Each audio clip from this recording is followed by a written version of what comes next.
Of course it is. 'Cause why would you not?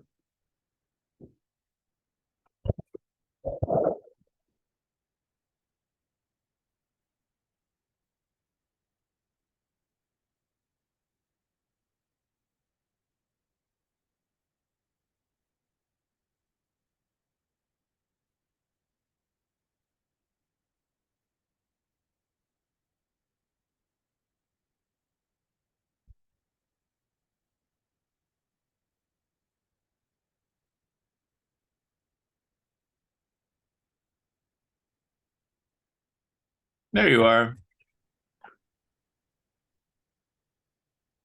Can you hear me? Yeah, yeah, I hear you just fine. So I All think we're right. good to We go made it. then. All righty. That sounds good.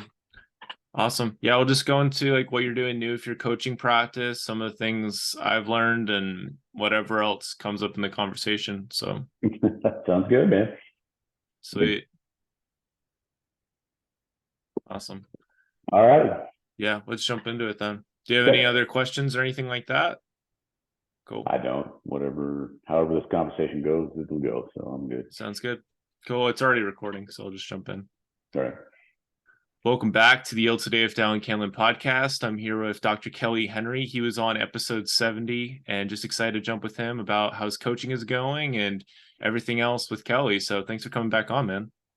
Yeah, thanks, Alan. I appreciate the opportunity. Excited to be back. Yeah, absolutely. I've really worked on my internal conversation with myself, and a lot of it has just been making like more work on myself and making these really consistent things with myself. And that's something you taught a lot with your coaching, just like make it really consistent, just help people to create that feeling. Like go into that. Like, what does that look like?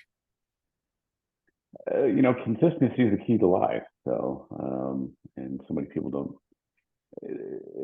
They understand it, or they've heard it, or they intuitively know it, but it's getting yourself to do whatever you're trying to do consistently. But the secret is really consistent things, simple things done consistently create major results in our lives. So that's kind of my underlying message with my clients and my coaching. So this isn't rocket science. The things that I present and the things that we talk about, the things that they need to do. It's just simply understanding what they need to do, and then understand that if they do them consistently, if they take an effort, if they create a routine, if they put these simple things into play, they do them on a regular basis, they are going to see results from that, and oftentimes major results, depending on what they're putting into play. That's good. Yeah, I've been feeling a lot recently that life is always changing, and so we get to choose how much we'll change with life. And when we consistently are putting in those changes and we're sticking to something, then we're definitely going to grow in that thing. We can always switch it up. I think that's something that I sometimes fall into is I'm like, oh, it has to be like a super amazing, perfect schedule. But what is, like really right off the bat, we get to learn and start with something, just giving yourself something to work with, that Absolutely. beautiful. And that's true. I mean, life is a constant change. I mean, that is the beauty of life. It's constantly changing, evolving.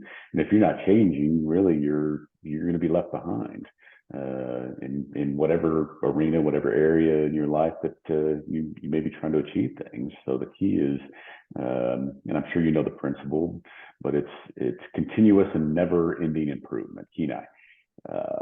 And that's where that consistency comes into place, but also having the knowledge and, like you just mentioned, the understanding that life is always evolving and I need to evolve with it and improve myself. And we often want to, like I was mentioned before, we often want to make huge jumps in our improvement. But that is so much the exception to the rule, and really no one does that. I mean, if you want to learn a new skill, play golf, play a guitar, whatever the case may be, you don't pick up a guitar and suddenly start playing like Eddie Van Halen. That's just not how it works. You've got to develop those skills and practice and get better and improve. Life's no different. If you want to be a better speaker, if you want to be a better business owner, if you want to be a better, be better in your relationships, it's just these little things that compound that you just have to keep have the awareness that you want to improve, and then the consistency to do the things that will help you improve and get better. This kind of brings me back to our last conversation with it went into basketball, and you're talking about a guy who, pushes himself really hard and he's doing really good stuff, but the coach is looking at it and he's like, you're going to burn out. Like, you need to take a step back, you need to slow down, and you're able to see things from a different perspective, that coach's perspective. Because like, I've seen people from all different spectrums, like these people that really rose up to their potential and those people that really just fell short of it. But yeah, it's just, what do you think is the big difference there besides the consistency part? The why, why are you wanting to accomplish or achieve this, this new standard, if you will. And there's got to be some substance and validity behind that. I'm a big proponent of goals, having goals, and setting those out in front of you, and having that marker, that bullseye out in front of you to shoot for. And then that can be a big motivating factor to get to that point. From a business sense, from a relationship sense, having a big why. Let's talk about business. A big why in business, where whatever business you're in, if you can focus on, we are in this business to help serve and better our customer base, and then develop everything around that.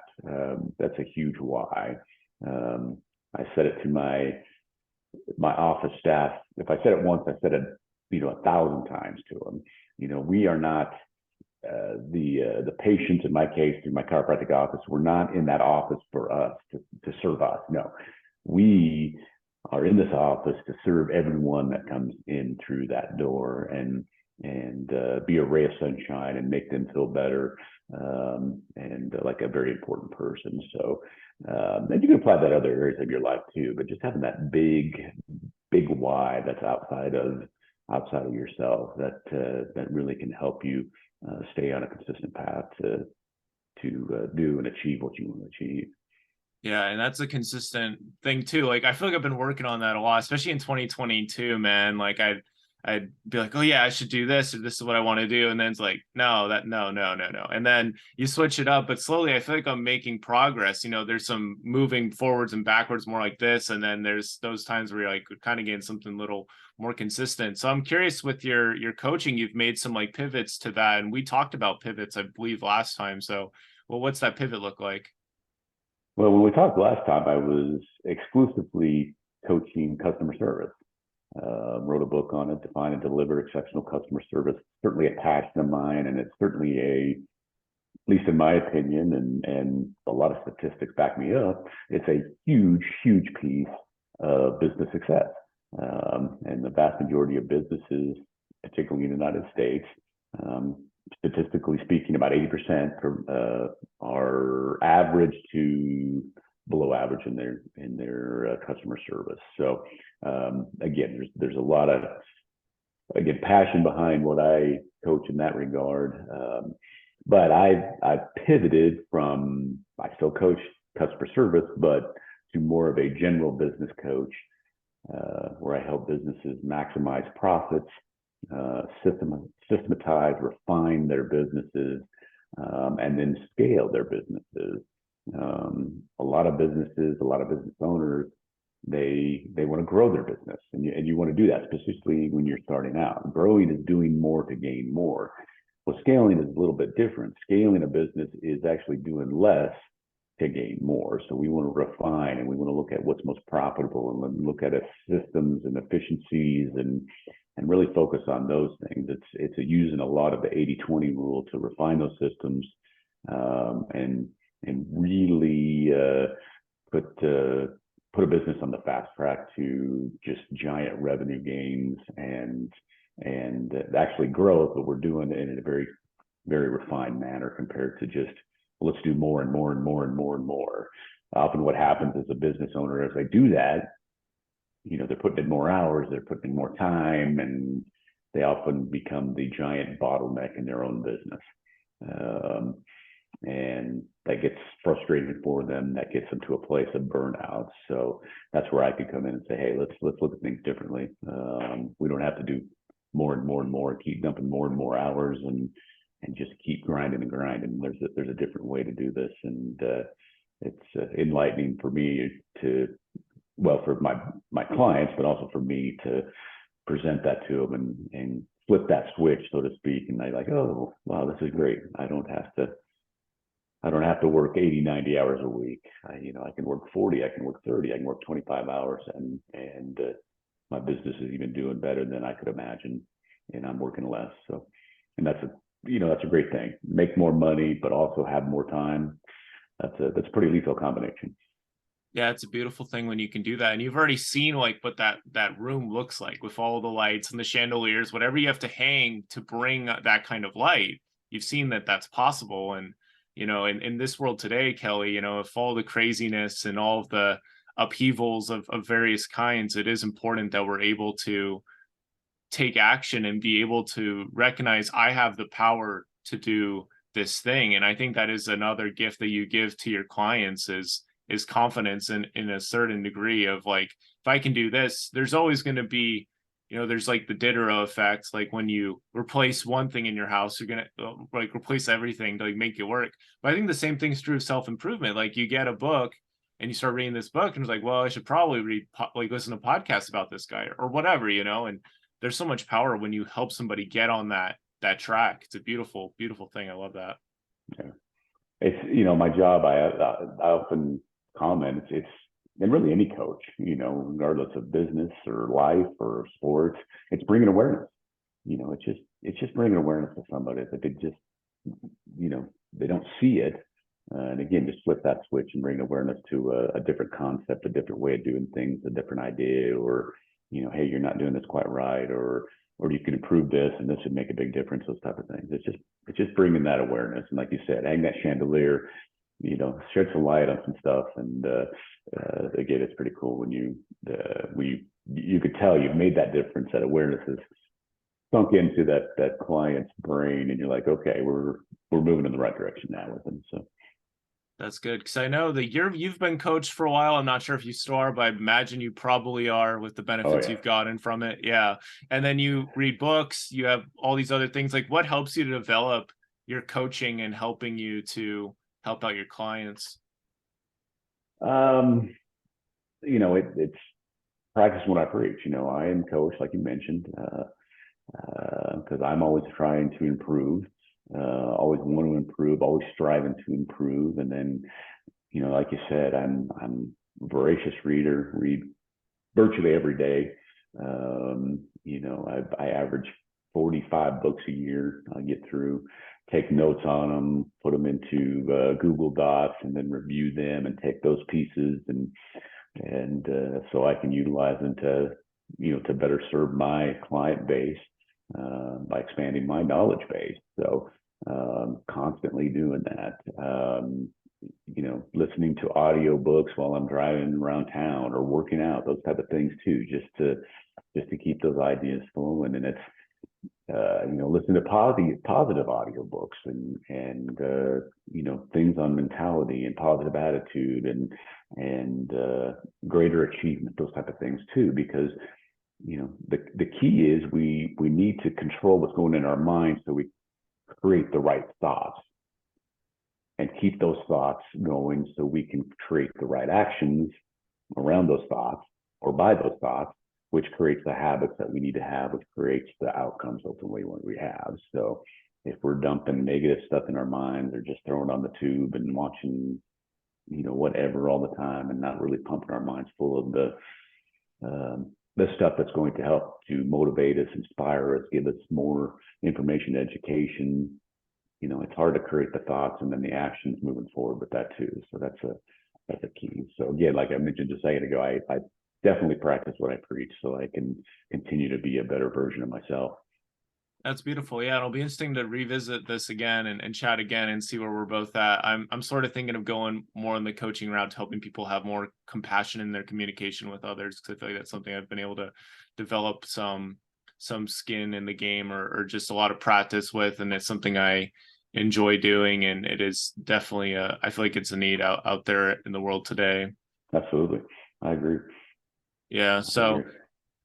yeah, it just kind of blows my mind though, just like how there's a lot of things that we really can work on. Just going back to the chandelier thing, when we get this better understanding, we're just able to see more clearly. I think it just changes how our mind works a lot too. And that's why we need to get into these things that, are going to consistently like help us and build us up and have those things that we look forward to. Because whether we realize it or not, we are creating this customer service kind of experience with ourselves every day. Somebody's like, hey, Dallin, I don't like how you do this, or, you need to do this or whatever. And it's really important to be compassionate and be like, hey, like that is something I'm going to get to. Thank you. Other people have brought that up, and attacking those things, but also just taking it a day at a time, because all these things took time. They took, consistent showing up. And that's why I love that you like review your notes, because that helps it sink deeper and deeper. And what the word that comes to mind when you're talking is the word occupy. Like we get to choose what occupies our space. And me growing up, I really played a lot of Pokemon, and I'd memorize all the stats when they learn certain moves and when they evolve and stuff. And it's taken some time, but I realized like there's profound application of using that for memorizing quotes, et cetera, et cetera, et cetera, because that could help you like wherever you go. So a lot of it is like what you want, what you let stay around, what you let occupy you. Absolutely. What you're passionate about. And that's a great example, the Pokemon, of of consistency. Like you said, you played a lot of Pokemon. You were consistent. And you did it because you loved it. It was fun. It was enjoyable, and you got good at it. But you got good at it because you were consistent on it. And took you to a different level of memorization and organization, I'm sure, and understanding the different facets of it. So same thing can be applied really to anything you want to get better at in life. So if there's a certain amount of interest in it and passion, it's just staying with it and being consistent. And it's amazing how it'll evolve and you'll get better, and it all starts building together to, in the improvement of it. So I'm an avid golfer. I love to play golf. I play several times a week. And, the last, I've really played more golf in the last 3 years than I have in the first almost 50 years of my life. But every round and different little things and different little nuances and thoughts and whatnot have made me get better and better and understand what I'm doing and my emotions as I'm playing golf and the shots I need to make. So it's again, I certainly have a passion for playing golf, but it's just the consistency that creates the improvement.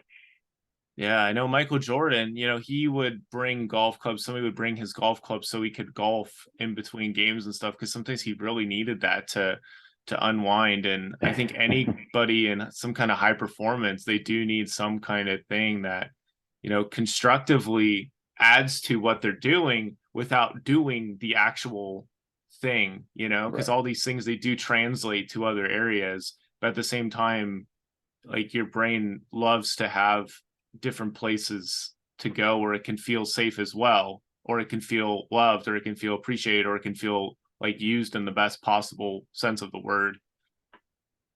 Absolutely, and I'm not certainly at the level of Michael Jordan, but I understand why he played golf. I do the same thing. I love to play golf, but I do it somewhat as a therapy.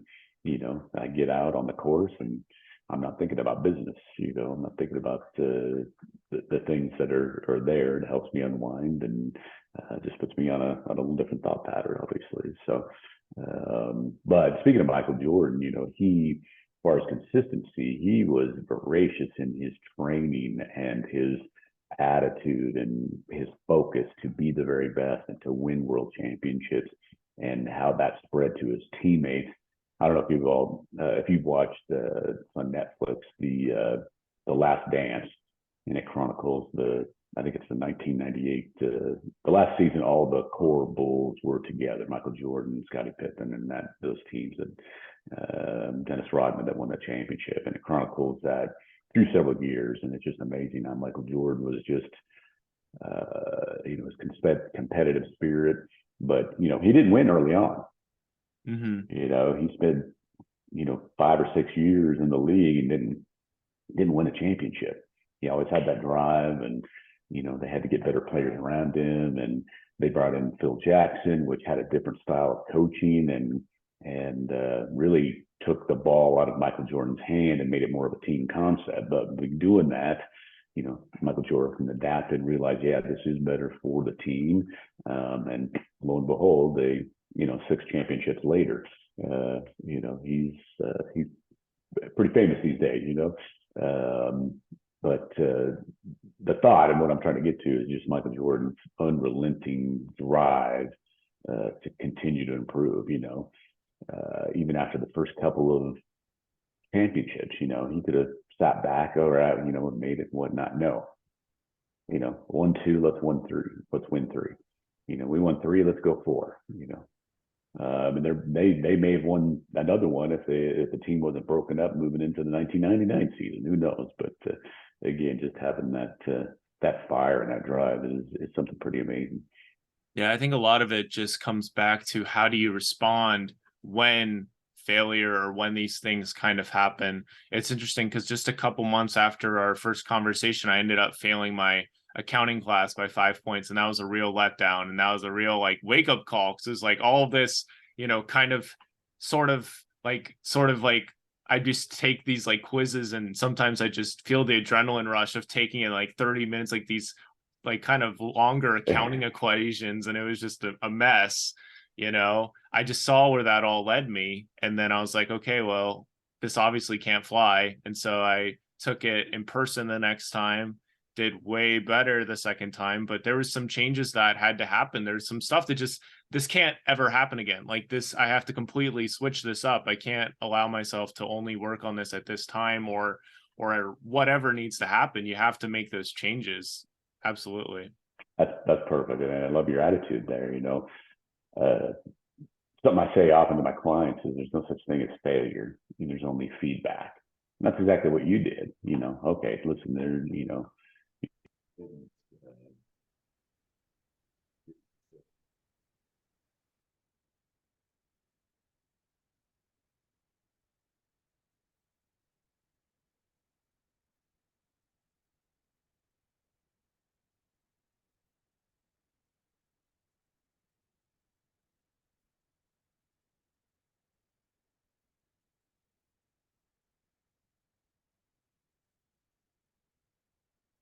I'm not sure what happened, Kelly. I can't hear you anymore. Not sure what happened. Maybe your mic or headphone or something like that. But yeah, some reason I lost you. It just, while you were talking, it just sort of went out. I wasn't able to hear you anymore.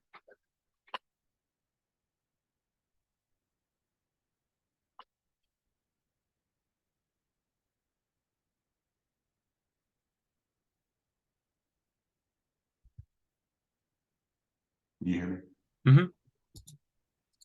Yeah, I was in it just probably a couple seconds into what you were saying, and then it sort of disappeared. Well, anyways, what I was saying is there's no such thing as failure. And so that's a great attitude to have. Like you just said, for you, your accounting class, you could have just thrown in the towel. I'm never going to pass this class. I'm never going to be able to do accounting, blah, blah, blah. And, what was me? But no, you said, okay, let's look at this. Let's take the feedback. What do I need to do different? How can I pass this class? How can I do this in a more appropriate manner so I get through this class, get past, and move on? Again, you took the feedback, changed what you were doing,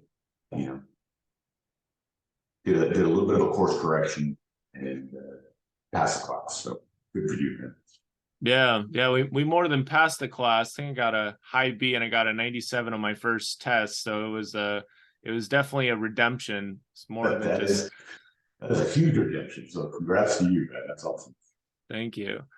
Yeah, I definitely hear you better. Like I still hear you. It's just not quite as clear as the other mic you're using. So were you using the AirPods before and now you're using something else, or? I'm just using the general speaker, and I'm plugging in my other actual microphone if you want me to make it a little bit clearer. That'd be good. Yeah.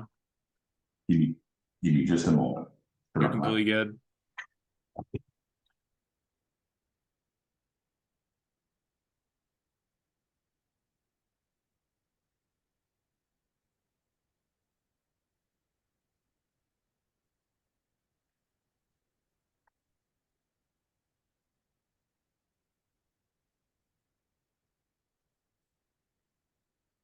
Oh.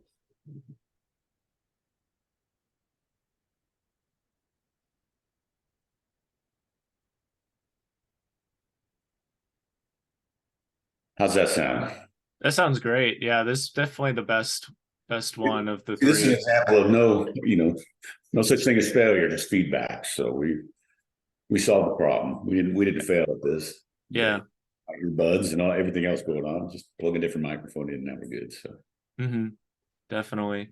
Yeah, and I think there's just a beauty to having people to talk to, because after this happened, I had a really good friend that was kind of a safe space for me, like really, really good friend. And when I went and talked with him about that, he really helped me to see that maybe I was, just, sort of the burnout thing, like pushing myself a bit too hard, expecting a lot out of myself without giving a lot of the good customer service with myself kind of thing, like celebrating effort and everything like that. Cause that was a crazy semester. I was like taking an internship from this computer and it was like a startup. So it was like a little bit nutty. Like sometimes they'd reach out at crazy times and it was a lot of crazy.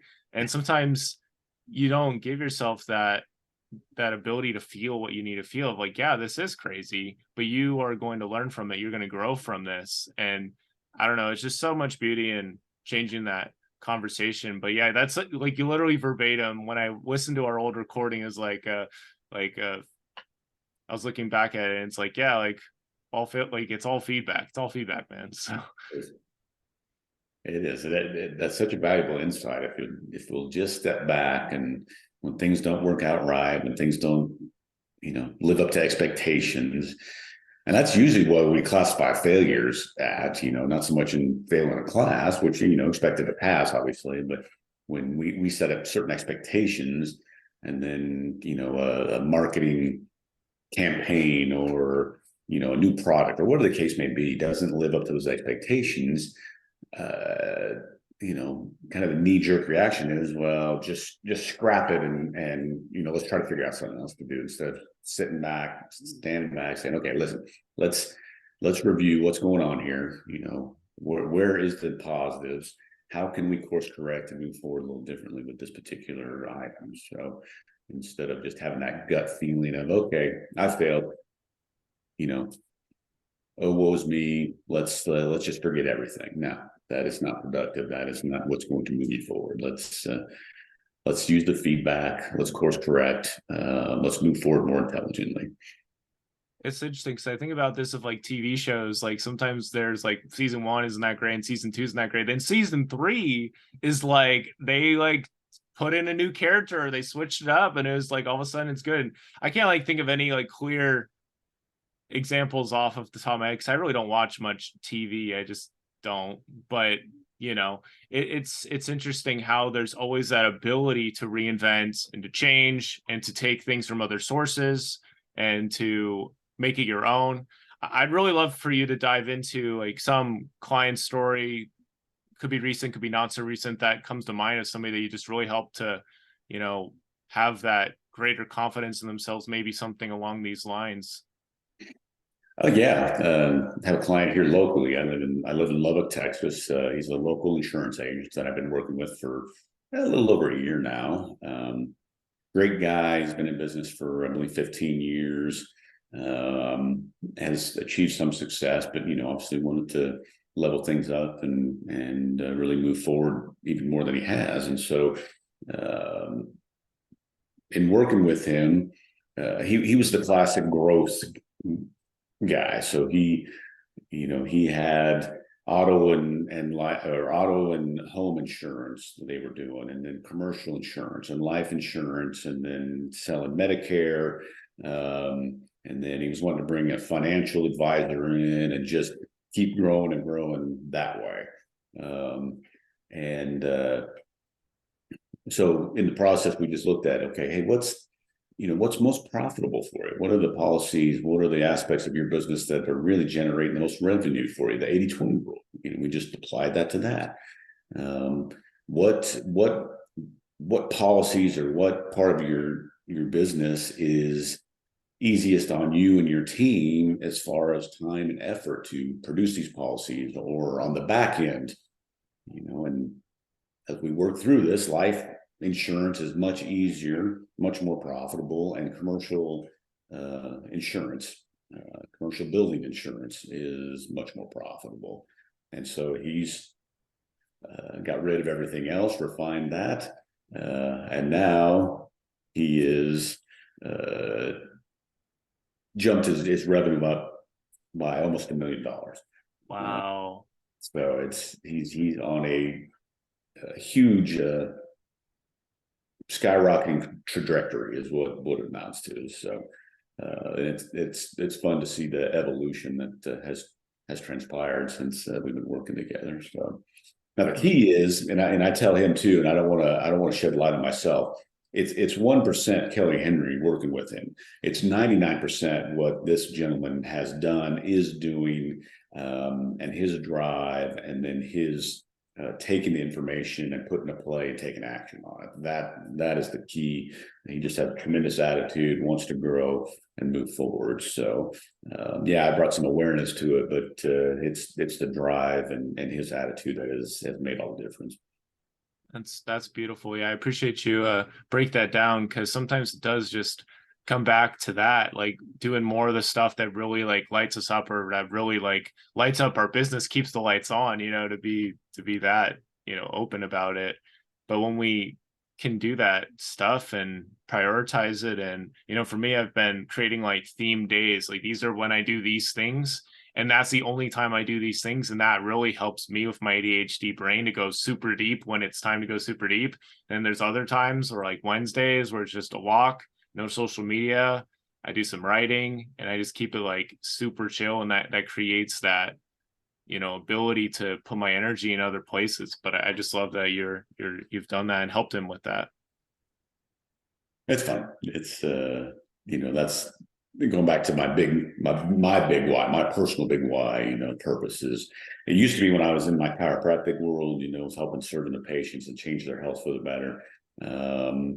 Now I've just pivoted a little bit and helping these business owners transform and help them achieve the goals and dreams they want to, and make their lives better. But ultimately, as they are working with their customers and their clients, their patients, whatever industry they're in, helping them change the lives of those people as well. So that's cool. Yeah. I mean, I was thinking about it. I mean, a lot of chiropractics, and I've gone to a chiropractor before, is to help the body like heal itself. The body's engineered to heal itself. So like helping it to just be more in alignment and all that stuff. And that definitely aligns with the business too. Like if there's some client that's hogging a lot of the resources or whatever it might be, you can do some adjustments and whatever. So it's very much the same thing. It really is. So where those pieces are off, let's get in realignment. Although the nice thing about business as opposed to chiropractic, if in business, sometimes we can get rid of pieces. Patient's fine, I